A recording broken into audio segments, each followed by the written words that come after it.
Okay. Okay, wonderful. Good. Awesome. Madam Vice President, pleasure to meet you. Thanks for your time today. Our audience appreciates your time as well. Of course. As you know, we're sitting here in a state and arguably in front of an audience that 54 days from now could decide the outcome of this presidential election. Yeah. You hear it more than I do. People want to know more about you and about your specific plans. At the debate the other night, you talked about creating an opportunity economy. I wonder if we can drill down on that a little bit. When we talk about bringing down prices and making life more affordable for people, what are one or two specific things you have in mind for that? Well, I'll start with this. I grew up a middle-class kid. My mother raised my sister and me. She worked very hard. She was able to finally save up enough money to buy our first house when I was a teenager. I grew up in a community of hardworking people, you know, construction workers and nurses and teachers. And I try to explain to some people who may not have had the same experience, you know, but a lot of people will relate to this. You know, I grew up in a neighborhood of folks who were very proud of their lawn, you know, and I was raised to believe and to know that all people deserve dignity, and that we as Americans have a beautiful character. You know, we have ambitions and aspirations. This reads as like too, maybe not as bad as like Hillary Clinton in general, but like too much space, too much filler. This is harder than a goddamn fucking Toei filler episode because they caught up to the fucking original manga type shit. You know what I mean? Anyway, you have an economy of words. You have a finite amount of time. If you are seemingly running out the clock, people are going to get annoyed. And dreams, but not everyone necessarily has access to the resources that can help them fuel those dreams and ambitions. So when I talk about building an opportunity economy, it is very much with the mind of investing in the ambitions and aspirations and the incredible work ethic of the American people, and creating opportunity for people, for example, to start a small business. My mother, you know, worked long hours, and our neighbor helped raise us. We used to call her, I still call her, our second mother. She was a small business owner. I love our small business owners. I learned who they are from my childhood, and she was... I will once again ask the question, what do you think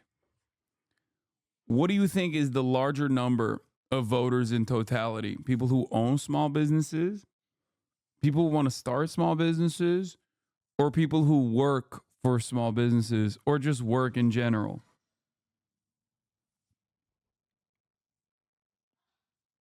Before you say, oh, this is for Philadelphia, that same principle holds in Philadelphia as well, okay? Pennsylvania is not like, you know, outside of the bounds of reality where there's just magically more small business owners and small business owners and people who want to start small businesses than actual people who currently have issues with the economy.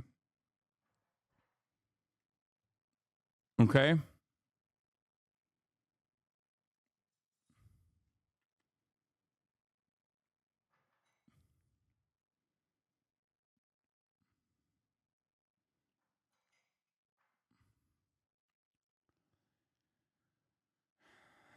Not everyone can be a small business owner. Why don't they get that? It's just silly. Wouldn't this be better if she framed it as supporting small businesses will create jobs and help employees make more money? Not necessarily true, but wouldn't that sound better? No. What she should do is say, we want to expand social safety nets in this country to help American workers who have for far too long been sold out by both parties, okay? This will also obviously improve the standing of small businesses and the American industrial force as a power player in the global economy. Because as my Vice presidential candidate Tim Walz, Coach Walz, expertly showed in the beautiful state of Minnesota, when you pass with slim margins a bill that offers paid family leave, small businesses also get to compete with big businesses that have generated a lot more revenue and can offer these amenities at ease. This way, small businesses no longer have to worry about certain healthcare costs or certain costs of operating the business in terms of their workers, because we will take care of that. This is how you institute market reform and make the American economy more competitive overall. That way, you present a pro-working class message that literally expands to the broadest demographics. And on top of that, you present your argument in a way that also helps small businesses. But she's not doing that because her policy prescriptions are not actually focused on the broadest demographic of Americans. Americans who are wage laborers, okay? 1099 employees or W-2 employees, doesn't matter. Playing in imagination land? No, what I'm describing isn't some fucking communist idea either, Comrade Perry. This is like super simple, like let's say 1960s Democratic Party messaging, okay? This is just New Deal Democrat messaging, okay? If you are actually a New Deal Democrat, then this is what you would say. This is super basic shit. But we have, by way of third way politics and Reaganomics and neoliberalism as a whole, okay, completely gutted that aspect. I didn't fucking make a bold declaration to just like undermine the entire capitalist hegemonic status. I am simply saying you should expand on social safety nets. You shouldn't be afraid to push for social safety nets and expansion of social safety nets. And while you're doing that, you can present it as an argument that is also beneficial for small businesses, because it is beneficial for small businesses.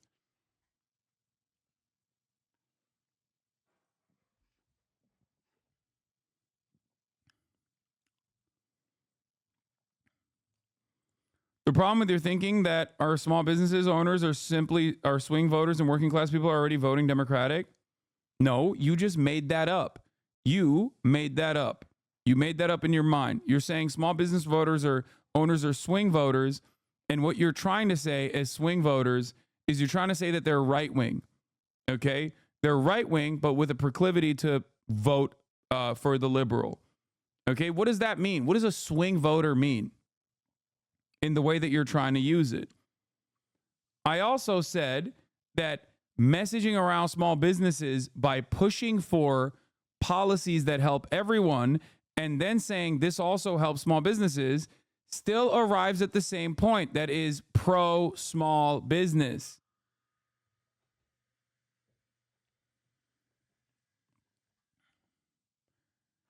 Interesting that favorite centrist pollster Blueprint, I think, not Blueprinty, found that 3 worst messages from the Harris on the night were 1, how great the border security bill was, 2, the tax deduction for small businesses, and 3, the vow to not ban fracking.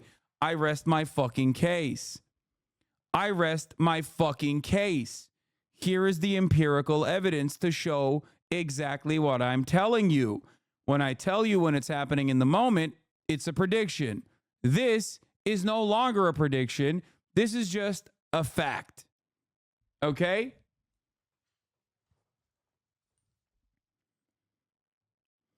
I love our small businesses. My plan is to give $50,000 in tax deduction to start up small businesses, knowing they're a part of the backbone of the American economy. 39% polling. I will not ban fracking. 31%. The United States Congress, including some of the most conservative members of the United States, came up with a border security bill, which I supported, 42%.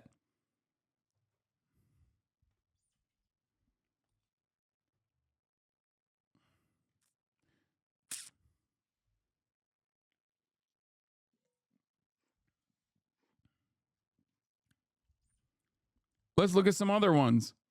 We need a president who actually brings up values and a perspective that is about lifting people up and not beating people down. Great message. Great message. It's not policy, but it actually shows the clear-cut differences between Donald Trump and herself.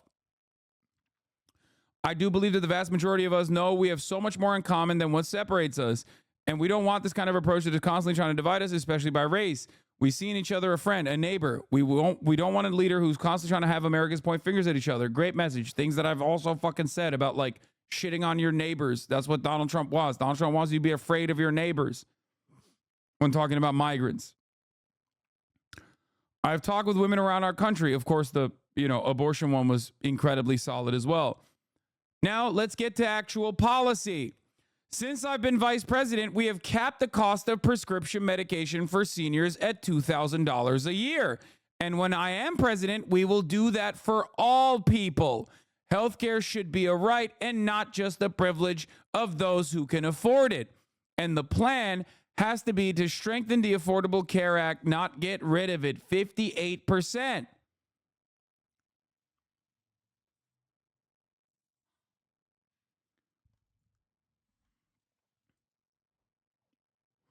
Interesting. So when I yell from the rooftops about how you should at least talk about expanding Medicare to Medicare eligibility to 55 years old to capture an entire group of high propensity voters with a policy measure that isn't even bold at all.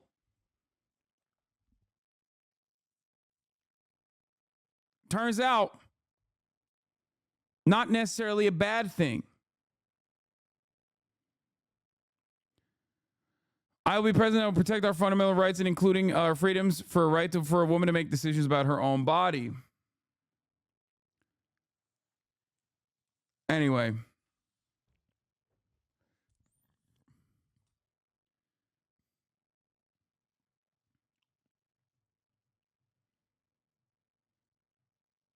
I really think, like you said, they're scared of Republicans, man, not like Obama doing it and lost it. So why are Dems more scared to be progressive when it's clearly on paper popular? It's not that they're scared of Republicans. It's that they're scared of their donors.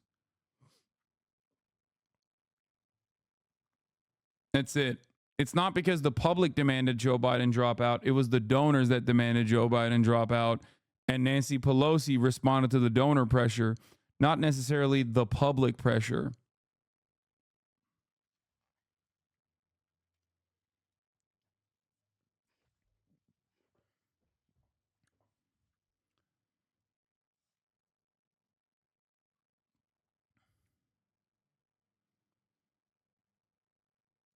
I just talked to my mom and framed Waltz's free school meals as saving people money because middle-income families don't have to spend money on their children's lunches during the school year. Yup.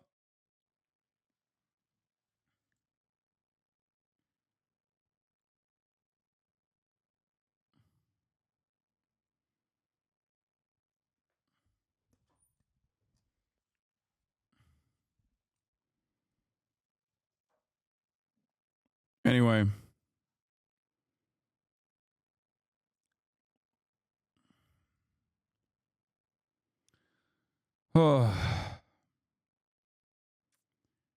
Where's the lethal fighting force? You said it's decently popular. Oh, is this the one? I believe in what we can do together that is about sustaining America's standing in the world and ensuring we have the respect so that we rightly deserve, including respecting our military and ensuring we have the most lethal fighting force in the world. Ugh, gross. How much you want to bet if she... I mean, look, there's no counterfactual here, but if she probably took that out of that equation, the lethal part of it, she probably would get a fucking stronger point on this message too.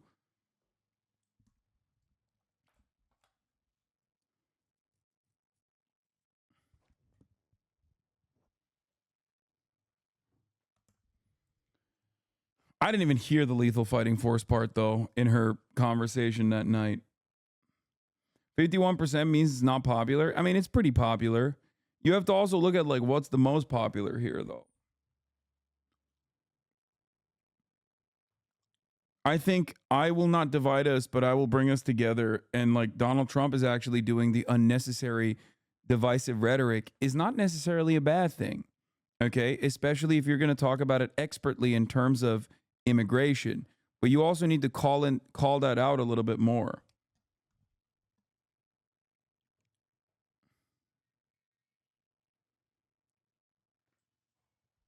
Anyway.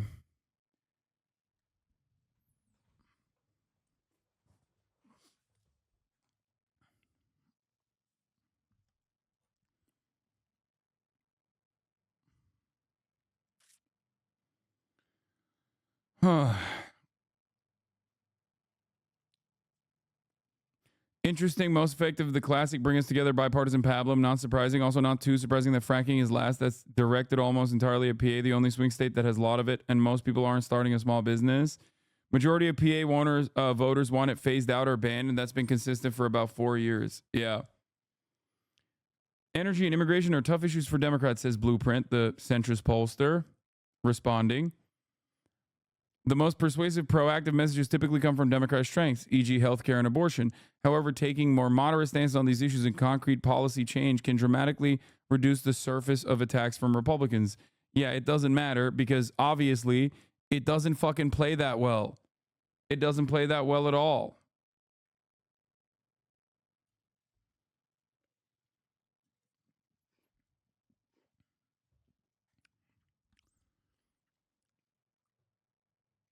Yeah.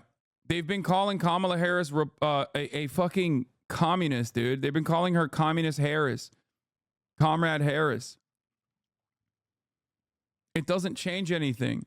You saying, I'm not a communist, I hate communists, is not going to change that dynamic. These people think you're a pedophile vampire. Okay? It's ridiculous. It's completely fucking ridiculous. It's so dumb. Pete Buttigieg, I can't believe I'm saying this, said it best in 2019.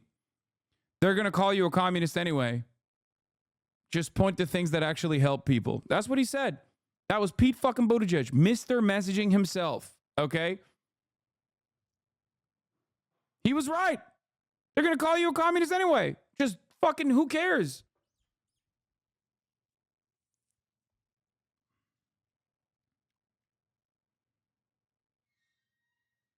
Yeah, that was peak Buttigieg. A community leader. She hired locally. She mentored. Our small businesses are so much a part of the fabric of our communities, not to mention, really, I think, the backbone of America's economy. Can you please not reference sexual abuse? Wait, what? What did I say? My opportunity economy plan includes giving startups a $50,000 tax deduction. Reminder, the question to her was bringing down prices, making life more affordable. What are the specific things you have in mind for that? Yeah. I gave you guys what I would answer in this situation if I was Kamala Harris. I tied it back to Tim Walz. I tied it back to policies that have worked and messaged it in a way. Oh, it's because I said pedophile vampires. That's what it is. I mean, that's what the Republicans do say. What the fuck? What do you want me to do? To start their small business. It used to be $5,000. Nobody can start a small business with $5,000. But investing in people's like she's still talking about small business. I'm gonna fucking Brian kill me, dude. Holy shit. Holy shit, it's Brian kill me time. What the fuck? What the fuck? What the fuck? What the fuck? Ain't nobody cares about that, man. That's so dumb. I can't believe that's your most prominent fucking economic policy. Goddamn. Goddamn. Goddamn. It just seems out of place. Like, look, small businesses are great and all, but our rent is expensive. We can't even afford that. How are we going to start a business, Lamau? Thank you. Exactly. Even LibDrive, not Megaphonics, who is now officially the biggest liberal in the chat. Libophonics is actually fucking is outliving LibDrive, okay? This man has been consistently following me since 2019, and every fucking election cycle since 2019, he's coming in here and just saying the most liberal shit you've ever heard. And even he's like, yeah, this doesn't make any sense. Meanwhile, Libophonics is like, bro, what the fuck are you talking about? She's talking about policy, 50K for small businesses. Like, that's not 50K for startups. It's not a good policy, man. It sucks ass. You consistently misrepresent me, but it's okay. I'll stick around. Damn, dude. Okay, now I feel bad. He's already getting fucking yelled at by Republicans.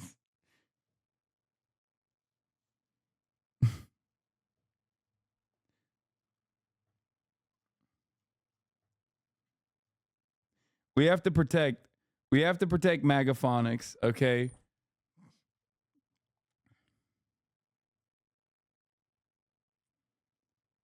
We have to protect him. He's getting attacked by the right.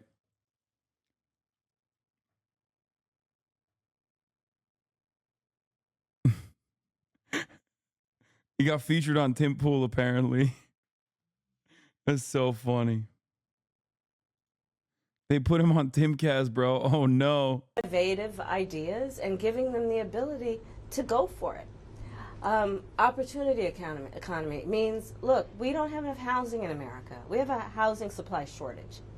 And what that means, in particular for so many younger Americans, the American dream is elusive. It's just actually not attainable. So part of my plan is to work with the private sector. She should have cut all of this and literally started with the American dream, especially for young Americans, is no longer a reality, okay? It's elusive. It's no longer a reality. We need more houses so we can fix the goddamn housing market so that rent prices come down. The rent is too damn high. We don't have a housing supply shortage. Why is she lying? Oh, in high density urban areas, we do have a housing supply problem. Of course, across the board, when you look at the entirety of the United States of America, we do not. Okay? She's talking about places where people actually live.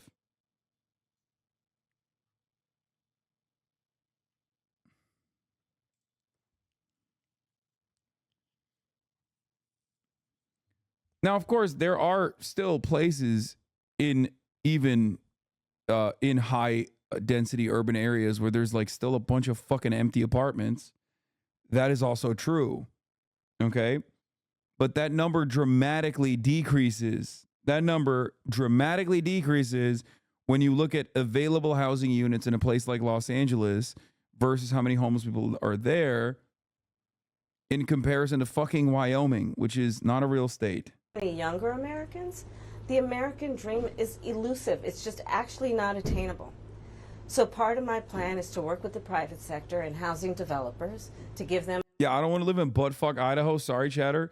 Well, that's kind of funny you say that because, like, even in places like buttfuck Idaho, or also known as Springfield, Ohio, when people do move in, they get real fucking ass mad about it. They're like, oh, what the fuck? Oh, you mean, hold on now. Hold on now. I didn't mean black people.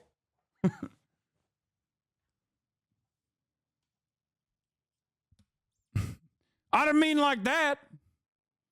They must be eating the dogs or something.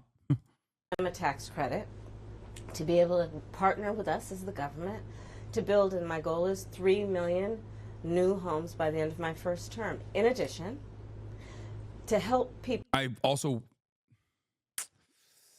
hate this. I hate this shit. I want her to fucking be like, listen, we're making a jobs program, bitch.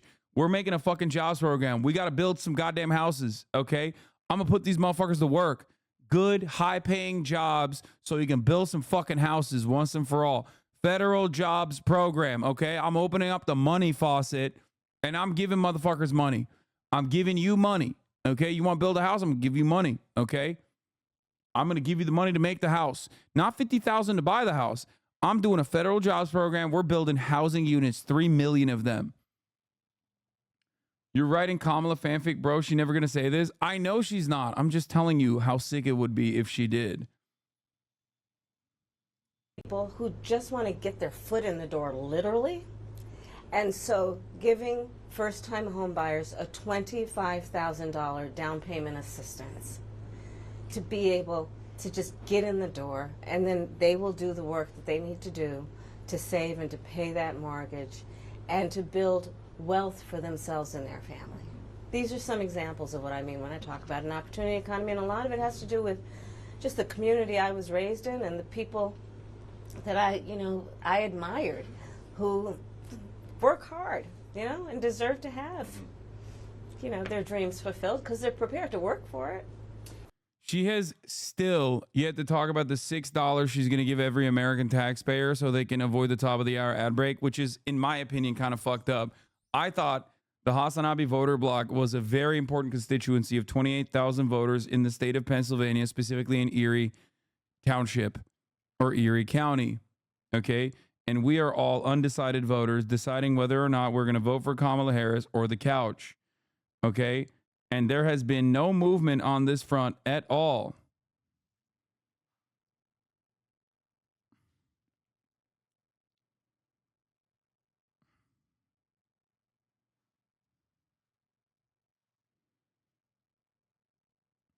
Here's the 3-minute ad break now. You talked at the debate and at previous appearances about turning the page on the past. And in fact, here today in Johnstown, you're talking about a new way forward. Yeah. I think some people have a question, given maybe your current role as Vice President of the United States, how different you are from Joe Biden. And so I wonder if there are one or two spots, policy areas or approaches where you would say, I'm a different person. Well, I'm obviously not Joe Biden. And, I offer a new generation of leadership. And so, for example, thinking about developing and creating an opportunity economy where it's about investing in areas that really need a lot of work. And maybe focusing on, again, the aspirations and the dreams, but also just recognizing that at this moment in time, some of the stuff we could take for granted years ago, we can't take for granted anymore. For example, another plan that I have that is a new approach is to expand the child tax credit to $6,000 for young families for the first year of their child's life, because that is obviously a very critical stage of development of a child. And a lot of young parents need the help to buy a car seat or... This is actually a really, really great graph that a chatter brought forward that actually kind of corresponds to the point I'm making in terms of like housing availability, like vacant units versus homelessness. So if you look at like the top 20 cities where you have the highest ratio of vacant homes to people experiencing homelessness, number 1 is Detroit. Number 2 is Syracuse, New York. Number 3 is St. Louis. Okay. Number 4 is Lakeland, Florida. Now, when you look at this ratio of available units to homelessness, okay, you immediately recognize one thing, okay? Why is it ordered like that? I don't know. With the exception of Chicago, Illinois, okay, a lot of these places are places where like industry is left. There used to be life there. There used to be a city there. There used to actively be people living there. Okay. But it's no longer like a very densely populated area. And there's still a shit ton of homelessness there. Even though there is a lot of vacant properties. But when you recognize like places like Los Angeles, California don't have that same level of readily available housing in comparison to the number of homeless people. That is 1, because there's a shit ton of homeless people, and 2, not as much readily available vacant housing. So this is why I always say this is a two-parter. There's certain aspects that people immediately cast aside as like NIMBYism or whatever. That is true. There are vacant properties.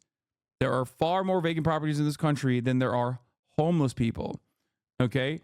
But in terms of looking at high density urban areas, okay, there needs to be more readily available housing units. That's where a lot of the homelessness happens. And a big part of the reason why there's a lot of homelessness there is a direct consequence of not having higher density housing available. Okay?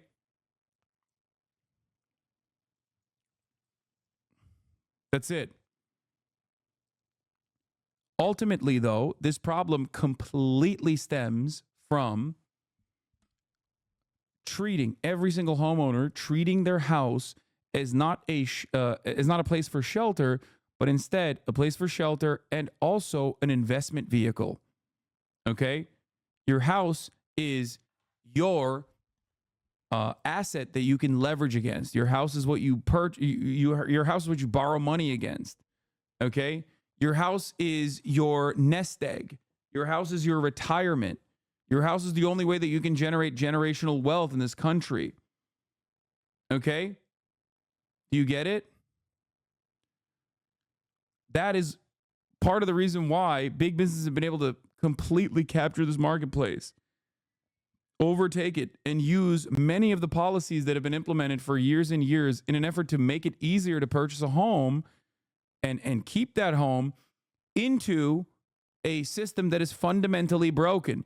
That's why the idea for a lot of people is that, like, your value is never supposed to go down. It's always supposed to go up.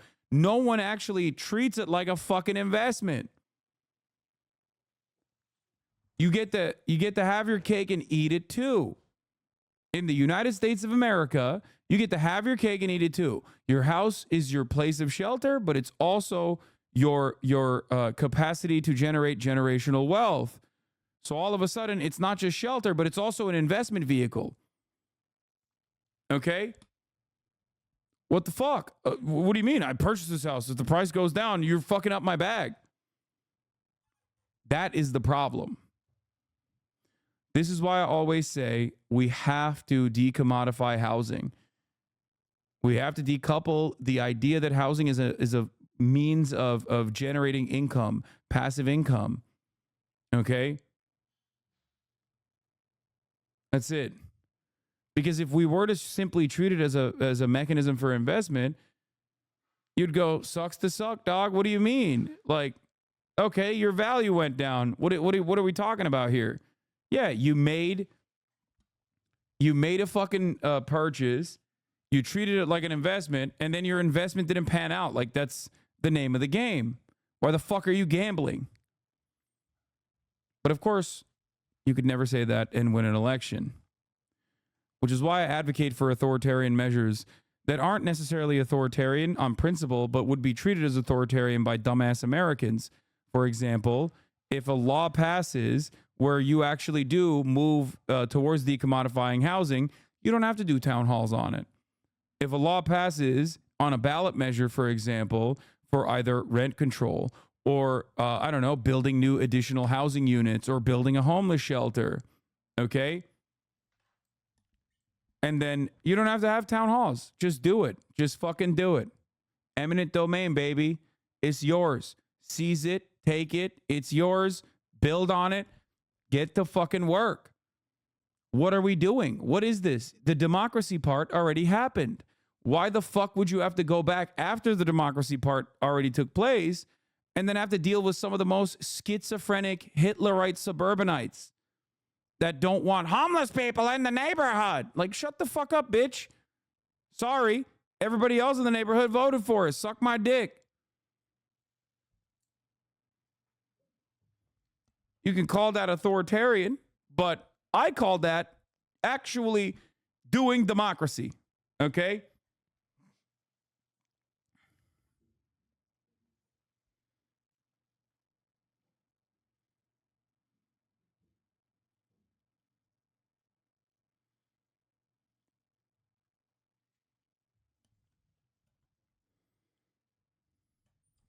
Those homeless will shit on their sidewalk anyways, regardless, Lamau. No, dude. I want those homeless to shit in a bathroom, in a fucking permanent housing unit. Nobody wants to shit on a sidewalk, man. You know what I mean? Ain't nobody wants to shit on a sidewalk. They want to shit in a bathroom, okay? Like even here's the thing. Even animals, feral animals, understand the necessity for shelter, okay? It's like, it's not even like a obviously human need. It is an obviously animal need. You know? What are we doing?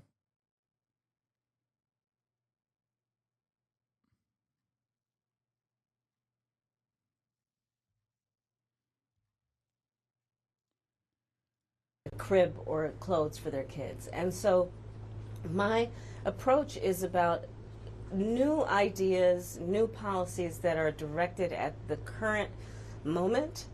And also, to be very honest with you, my focus is very much in what we need to do over the next 10, 20 years to catch up to the 21st century around, again, capacity, but also challenges.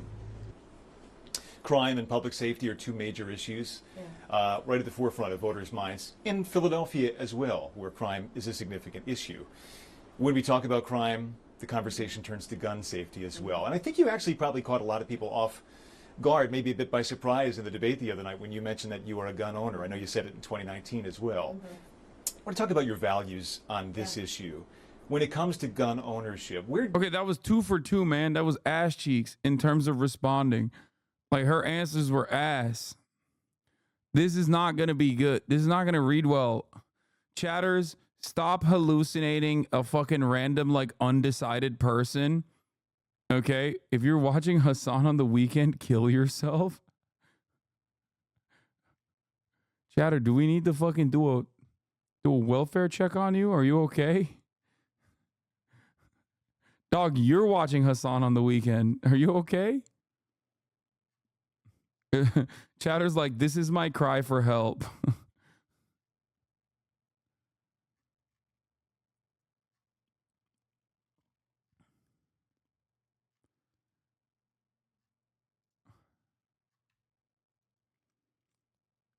do you draw the line in America on gun ownership and gun use? Well, like you said, Brian, I am a gun owner, and Tim Walz, my running mate, is also a gun owner. We're not taking anybody's guns away. I support the Second Amendment, and I support reasonable gun safety laws. Part of my approach to this is I was a career prosecutor for most of my career. I have personally prosecuted homicide cases. I have personally looked at autopsies. I have personally seen what assault weapons do to the human body. Dexerto posted there, who are you watching this weekend tweet they usually do. Guess this shout out took a person that you were listening to the tweet. Oh God, I hate it. I hate it when Dexerto fucking mentions my name because it just like brings the crazies in here so aggressively.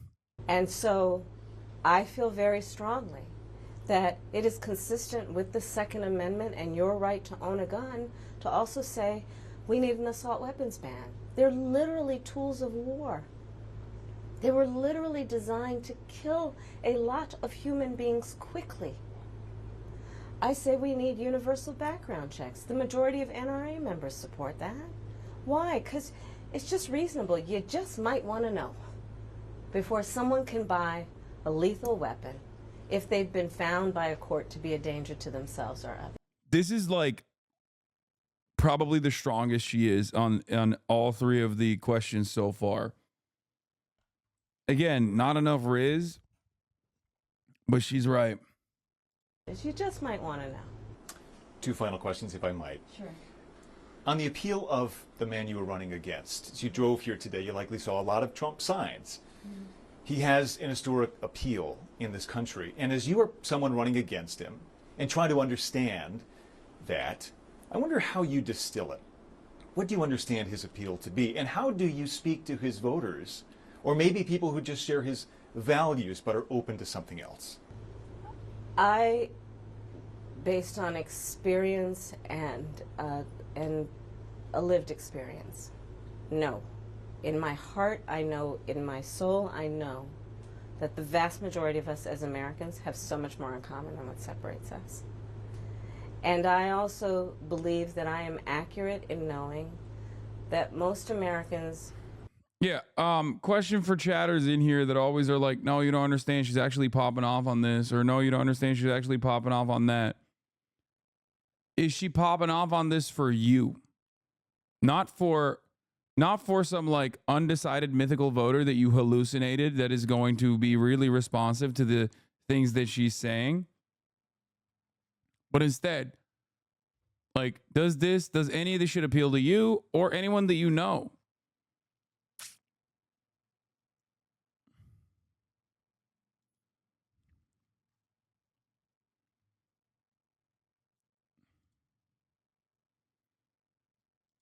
Want a leader who brings us together as Americans, and not someone who professes to be a leader who is trying to have us point our finger. Honestly, yeah, she seems calm and normal, and like she might try and do stuff. Still not swung to vote for her yet, though, because of Gaza.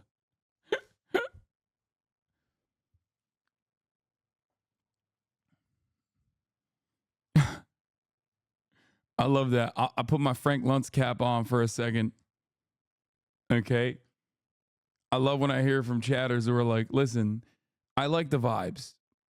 Okay. But also, I don't like that she's facilitating a genocide. So I'm probably not going to vote for her, but I like the vibes overall. Fingers at each other. I think people are exhausted with that approach, to be honest. I don't think the mythical voters are on the HasanAbi stream. No, of course not, because they don't exist, chatter. That's what I'm saying. Remember what I told you. Every American voter, okay, and non-voter as well, has like 5 immediate priorities. And you can look at that list as a hierarchy of need, right? Every American has this. Every human has this, right? Immediate priorities. And if you want to capture the broadest segment of society, you got to look at what their fucking priorities are. Not by people who are responding to polls necessarily, or like, what issue do you think the Democrats should be covering? But like analyze what is happening in terms of like people's material conditions. Rent and cost of living is a massive priority for the broadest subsects of the American population. Okay? If you honestly look at that, recognize it, prioritize it, put forward clear-cut policy prescriptions to this issue, okay, you will be able to capture the attention of a lot of people. You have to also obviously make them believe that you care about this shit.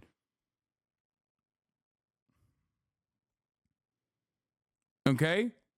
But that's it.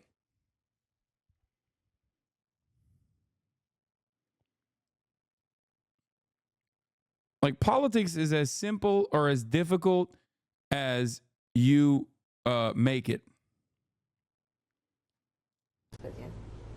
I think people want a leader who has common sense and tries to find common ground.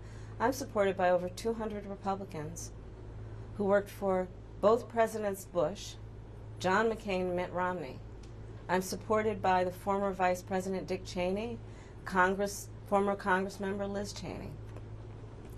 And I think people are more willing now, in light of the hate and division that we see coming out of Donald Trump, to say, hey, let's put country first. And I think that just makes us stronger and more healthy as a country.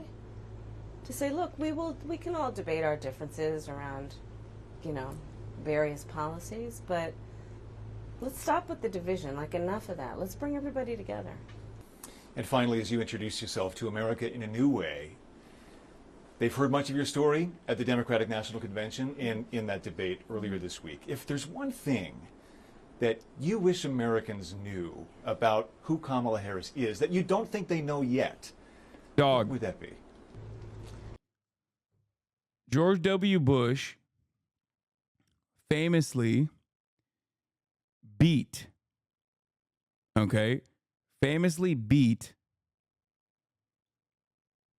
both well, he didn't beat Al Gore, but he stole the election from Al Gore and beat John Kerry in 2000 and in 2004.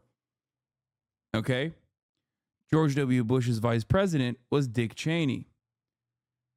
The one state that George W. Bush didn't beat Al Gore or didn't beat John Kerry in, despite the fact that he actually won the election, was the state of, you might have guessed where I'm going with this, Pennsylvania. Okay? Not Transylvania, Pennsylvania. Okay? PA. PA. You are talking to Philadelphians and Pennsylvanians. Okay? That's who you're talking to with this. That's who you are talking to with this conversation. Why are you bringing up an unfavorable person who doesn't even have a constituency in the Republican Party, but never won Pennsylvania anyway, even when he was the vice president? There is no good reason to invoke the name of Richard Cheney when you are trying to win Pennsylvania.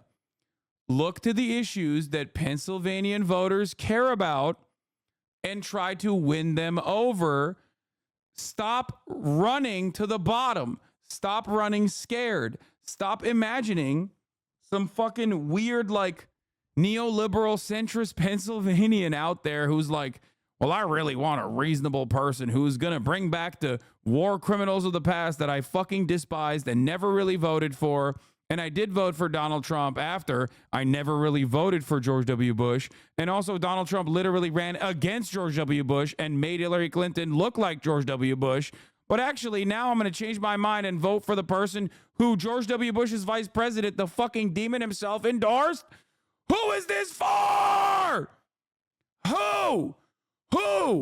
You might as well talk about Viktor fucking Orban. At least I don't know who the fuck he is, and he sounds like a villain from a comic book. Who?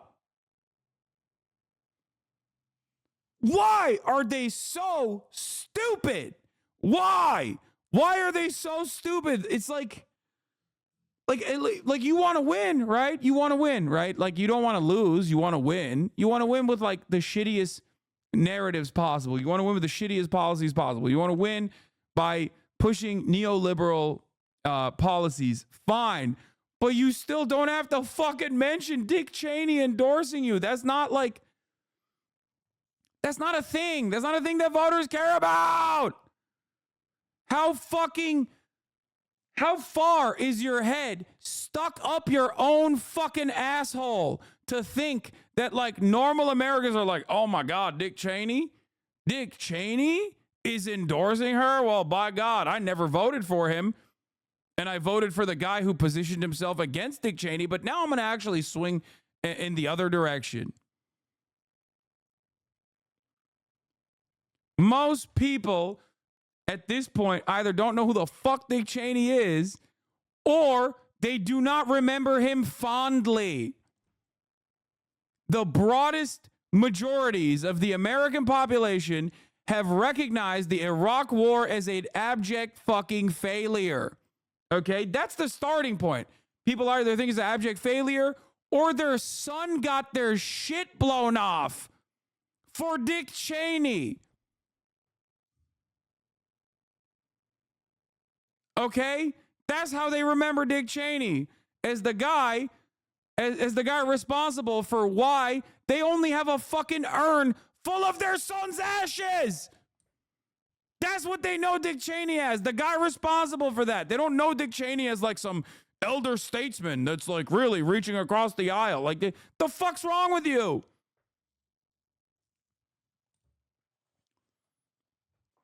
The last poll I saw had Cheney at a 13% approval rating on YouGov. Yeah.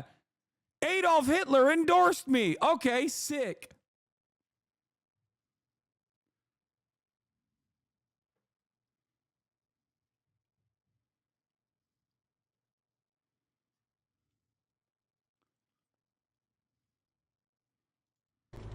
I don't know. I mean, probably it's not very different from anybody watching right now. I love my family.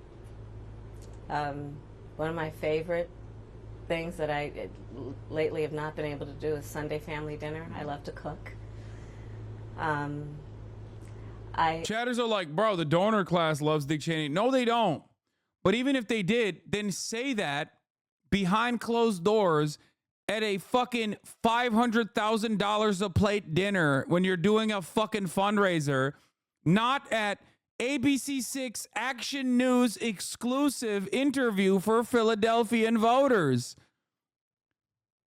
Oh my God. Oh my God. It's so fucking stupid. It's so dumb.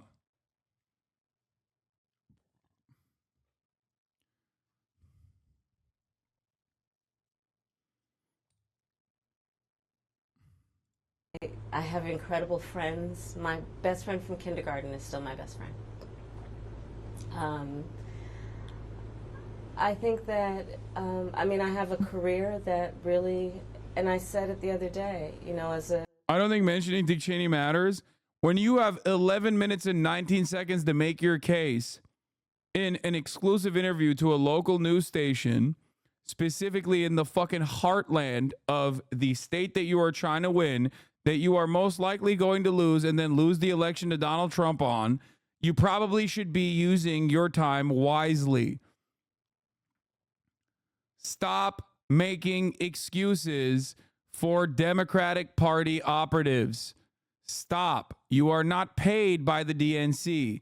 And if you are paid by the DNC, you should listen to what the fuck I'm saying and then get that message across to the goddamn presidential candidate instead of chirping in here and trying to defend the shitty fucking advice you've given her if you actually are a staffer for the Kamala Harris campaign.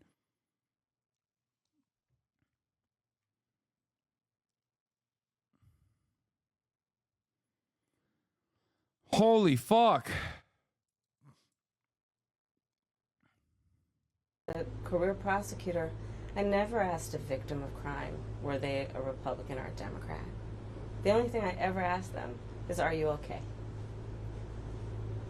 And I think that's the approach that most Americans want, regardless of who they voted for in the last election, in terms of turning the page and charting the way forward. I imagine you're looking forward to cooking Sunday dinner again. I am looking forward. Yes, I am looking forward to cooking. With the whole family gets involved, the kids each have their role. Yeah. Well, it's a beautiful family, and we thank you for your time. Thank you. Pleasure meeting you. Thank you, Brian.